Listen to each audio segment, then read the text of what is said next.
Зоолошката градина во Скопје изминатата недела бележи рекордна историска посетеност, а тоа се должи на новите жители, слониците Дуња и Даела. Откако се донесени слониците, регистрирани се околу 50.000 посетители.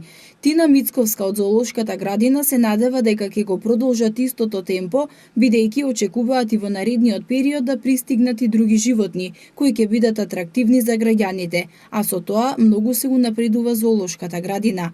Посетителите кои сакаат да ги видат слониците треба претходно да се информираат во кој период од денот може да го сторат тоа. На слончињата наутро си имаат своји утренски ритуали, имаат тренинг со нивните зоонегователи, затоа се надвор од 10 часот па до 7 до 15:30 часот, а потоа не се чисти нивното надворешно живеалиште и се префрлуваат внатре, и затоа ќе ги замолам посетителите да сакаат да дојдат да ги видат, да дојдат во тој период. Пред влезната врата на Зоолошката градина поставена е корпа за донации, бидејќи сите што доаѓаат да ги посетат животните се со намера да ги хранат, а тоа е строго забрането. Во корпата граѓаните може да остават храна, а потоа вработените да одредат што е добро да им дадат на животните. Апелирам до граѓаните доколку сакаат да дојдат во Зоолошката градина, сакаат да ги хранат животните, да не го прават тоа, туку да донесат донација во вид на храна да остават во корпата. Тоа се зеленчуци, овошја, значи тоа што претежно јадат нашите животни. Тина додава дека и покрај предупредувањата граѓаните продолжуваат да ги хранат животните, и тоа со храна која не е здрава за нив